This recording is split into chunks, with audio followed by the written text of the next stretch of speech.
Bienvenidos a la unidad 1 del curso de Fundamentos de Bioquímica, en el que abordaremos los principios claves que rigen la bioquímica y su aplicación en los procesos biológicos fundamentales. Este recorrido nos permitirá entender por qué la bioquímica se encuentra en la base de todos los fenómenos biológicos. ¿Pero qué preguntas responde el estudio de la bioquímica? Sin duda, estas son muy diversas y numerosas. Sin embargo, en el curso de Fundamentos de Bioquímica, básicamente entenderemos cuáles son las estructuras químicas y tridimensionales de las moléculas biológicas, cómo se forman estas estructuras y cómo varían sus propiedades. Adicionalmente, entenderemos un poco de cómo trabajan las proteínas, cuáles son sus mecanismos enzimáticos y cómo los receptores reconocen y se unen a moléculas específicas. Además, de manera superficial, entenderemos cómo la información genética expresada, cómo es transmitida a futuras generaciones celulares. Para entender la bioquímica es fundamental entender el nivel de organización celular. Cuando uno ve esta imagen, podemos entender qué tan importante es conocer las estructuras de las diferentes biomoléculas que constituyen a una célula. Si nos vamos al nivel 1, podemos observar que las unidades que constituyen a todas las células básicamente son estas unidades monoméricas, como los nucleótidos, los aminoácidos, los azúcares y, por supuesto, los lípidos. Cada una de estas forma un nivel superior. Por ejemplo, los nucleótidos constituyen al DNA y a su vez a los cromosomas. Los cromosomas forman parte del núcleo de una célula eucariota como lo es la célula vegetal. Pero así como podemos observar en los nucleótidos, también es importante resaltar que todas las demás biomoléculas constituyen una parte fundamental de la célula. Por eso, cuando uno busca entender el nivel de organización celular, podemos observar que a su nivel más básico, todos estamos constituidos de estas biomoléculas, justamente las que estaremos revisando durante el curso. La diversidad biológica es asombrosa. En esta imagen podemos observar justamente una diversidad de organismos, todos con características fenotípicas totalmente distintas. Podemos observar mamíferos, aves, plantas, reptiles, quizás el humano por ahí presente también. Pero lo que más sorprende de esta diversidad biológica es justamente que todas se sustentan en la combinación de 5 moléculas distintas, como lo son el RNA y el DNA a través de sus bases nitrogenadas o nucleótidos. La combinación de estas 5 moléculas sustenta toda la diversidad biológica. Porque, como sabemos, una de las funciones importantes de los ácidos nucleicos es justamente la producción de proteínas. Y las proteínas, con esta diversidad de funciones que tienen entre ellas, serán importantes en el metabolismo, pues nos llevan a generar todas estas características fenotípicas tan distintas en los organismos. De ahí que será importante entender cómo son estructuralmente estos nucleótidos, qué implicaciones tienen las secuencias que conforman un gen de los ácidos nucleicos, y que de alguna manera u otra tienen una fuerte influencia en esta diversidad biológica. Las células procariotas tienen una estructura más sencilla, pero son extremadamente versátiles y adaptables. Entre sus principales características se encuentran que tienen un nucleoide, donde se encuentra el ADN, sin una membrana nuclear que lo separe del citoplasma. Una pared celular que protege la célula y le proporciona rigidez. Una membrana plasmática que regula el paso de las sustancias al interior de la célula. Además cuenta con ribosomas, que son esenciales para la síntesis de proteínas, aunque en menor cantidad y diferente en estructura que los de las células eucariotas. A pesar de su simplicidad, las células procariotas son capaces de realizar todas las funciones necesarias para la vida, como el metabolismo, la reproducción y la adaptación al entorno. Por otro lado, las células eucariotas son más complejas y presentan una mayor organización interna. Sus características incluyen un núcleo que está rodeado por una membrana nuclear, donde se almacena el ADN, una variedad de organelos, como las mitocondrias para la producción de energía, el retículo endoplásmico para la síntesis de proteínas y lípidos, y el aparato de Golgi que modifica y transporta proteínas. Además, las células eucariotas tienen un citosol más complejo que contiene diversas estructuras como el citoesqueleto, que le da soporte y permite el movimiento celular. Como mencionamos anteriormente, las células eucariotas son mucho más complejas que las procariotas. Tienen un nivel de organización celular mucho más avanzado, en donde los diferentes organelos permiten la compartimentalización del metabolismo o procesos. De manera específica, cuando observamos y comparamos una célula animal con una célula vegetal, encontramos diferencias notables. En principio, las células vegetales tienen una vacuola mucho más desarrollada que las células animales. Además, es evidente la presencia de cloroplastos, técnicamente conocidos como cloroplastos, o un tipo de plástico con el que cuentan las células vegetales.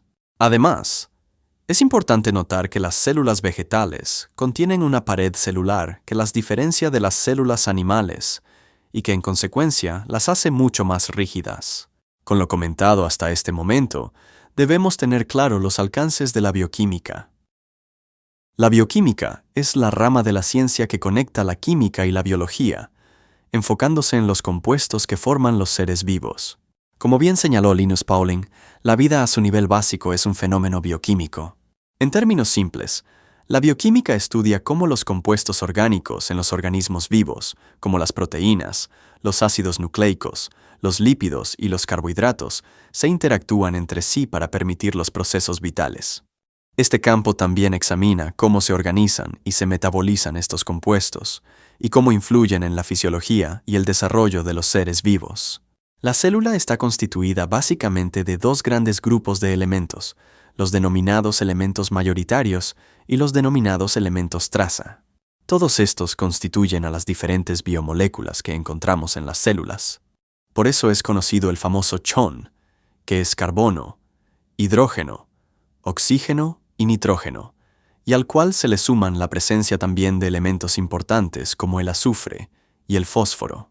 En su conjunto, estos son los principales elementos mayoritarios, y sin duda forman parte de muchas de las biomoléculas importantes en la célula. Sin embargo, tenemos en menor presencia los denominados elementos traza, pero que también son fundamentales, y no se relaciona básicamente su cantidad en la célula con su importancia biológica. ¿Cómo entenderíamos el trabajo de la hemoglobina sin la presencia de hierro? ¿O cómo entender el trabajo de algunas enzimas como las enasas, responsables de la transferencia de grupos fosfato, sin la presencia de magnesio? Sin duda, el conjunto de elementos que forman a las células son importantes independientemente de la cantidad en la que se encuentran en la célula. Las interacciones químicas son fundamentales para el metabolismo de las células. Los átomos forman enlaces químicos para alcanzar un estado más estable con la menor energía posible.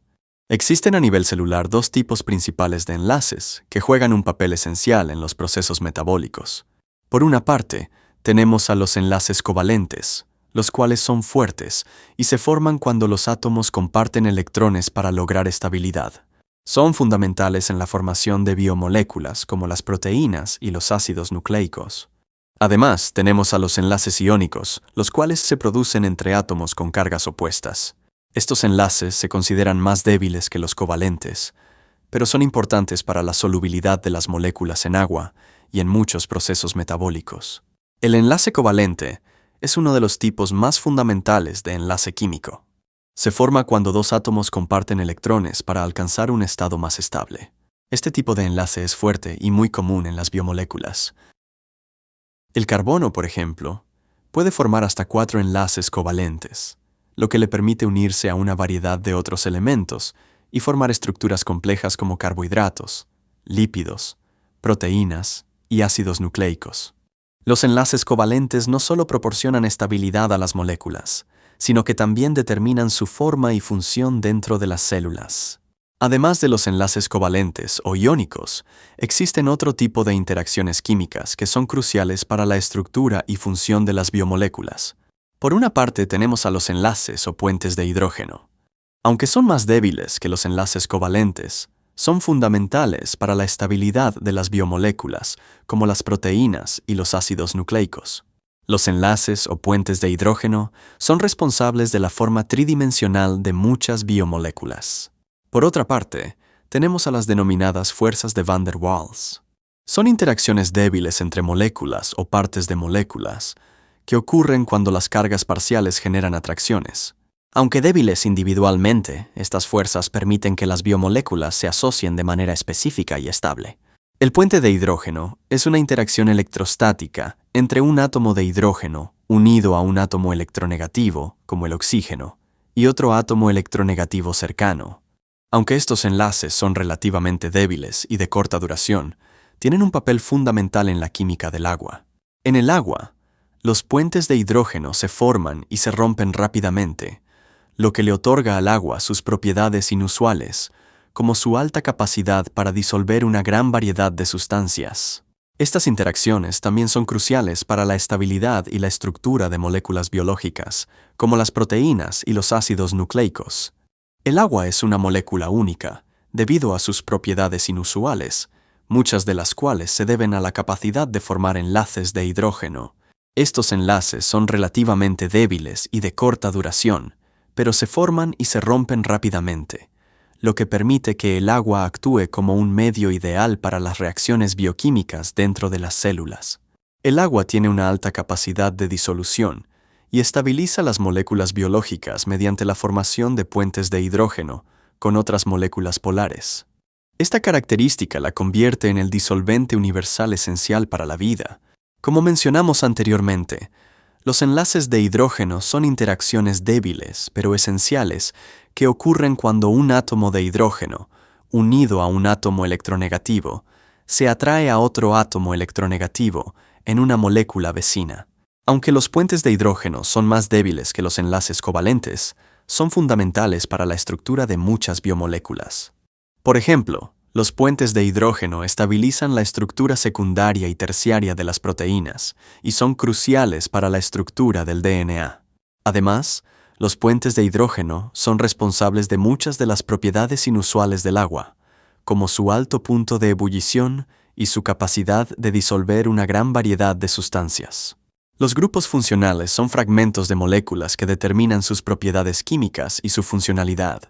Estos grupos tienen una estructura definida que les permite interactuar de manera específica con otras moléculas, permitiendo una gran diversidad de funciones dentro de las células. Un ejemplo común de grupo funcional es el grupo amino, NH2, que es parte de los aminoácidos, los bloques constructivos de las proteínas. La funcionalidad de estos grupos determina las interacciones químicas entre biomoléculas y, en última instancia, la función biológica de las mismas moléculas. En la diapositiva anterior observábamos algunos grupos funcionales importantes. En esta diapositiva también podemos observar el grupo amino ya mencionado anteriormente, que es importante porque está presente en todos los aminoácidos. El grupo funcional amido o amida, que es el grupo que determina o se forma al unirse dos aminoácidos.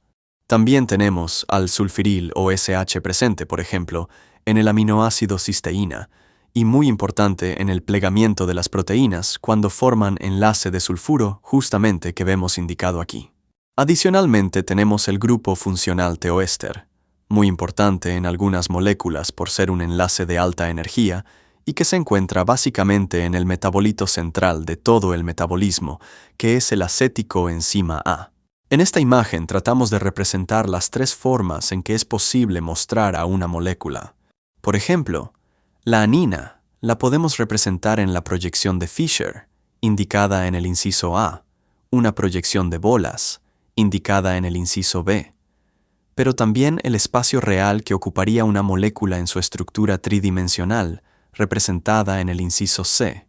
Esta estructura tridimensional nos indica el espacio real que puede ocupar una molécula, y esto es fundamental en el metabolismo y en el reconocimiento entre moléculas. En la parte de abajo, en la figura, vemos dos moléculas que son isómeras entre sí. El ácido maleico, que tiene una configuración, un doble enlace en configuración cis, y el ácido fumárico, un isómero del maleico, pero que tiene un doble enlace en configuración trans. Lo que buscamos representar o indicar con estas figuras es justamente la importancia de la estereoisomería en el metabolismo. Aun cuando son moléculas isómeras, tienen una distribución espacial totalmente distinta y por lo tanto pueden tener o ser reconocidas por moléculas distintas a nivel celular. Por ejemplo, el 11-cis-retinal, una molécula importante en nuestro proceso de visión, cuando se pone en contacto con la luz, convierte un enlace de configuración cis en un enlace de configuración trans. Y eso hace posible que una señal luminosa se vuelva en una señal óptica, y nosotros podamos ver a través de esta conversión de dos moléculas.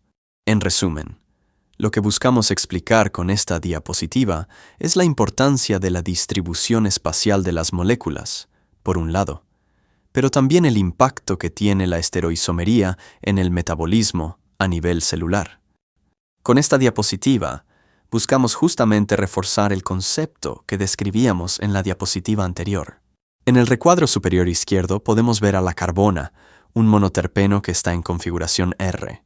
Del lado derecho de ese mismo recuadro vemos a la carbona con su configuración S, mientras que del lado izquierdo la configuración R confiere una percepción de un olor agradable a menta. Del lado derecho la percepción es que es una molécula de un olor putrefacto. Básicamente este cambio de configuración R a S hace que los receptores a nivel celular lo reconozcan diferente y por lo tanto el impacto es distinto. Lo mismo sucede con el aspartame, que utilizamos comúnmente como un edulcorante, en una configuración L y una configuración B. Mientras este tiene un potente efecto edulcorante del lado izquierdo, es un compuesto que genera una sensación de amargo. Esto lo que nos dice es que la orientación espacial de dos moléculas tiene un impacto diferente en el reconocimiento por otras moléculas y, en consecuencia, en el metabolismo. En la parte inferior, y para finalizar, tenemos justamente la cavidad de un sitio activo de una molécula, la representación tridimensional. Como podemos ver, el sitio activo es específico para la orientación espacial de una molécula. Por lo tanto, cualquiera de estas moléculas que sufra un cambio en su distribución espacial, pues tendrá una consecuencia, es decir, podrás o no ser reconocido por una enzima. Esto reafirma entonces el concepto de que en la bioquímica es importante entender la estereoquímica de las moléculas, es decir, la distribución espacial de estas. Con esto terminamos este primer capítulo que busca básicamente poner el contexto de lo que se estará viendo de manera particular en cada uno de los temas. Esperemos que sea un proceso de aprendizaje efectivo. Gracias.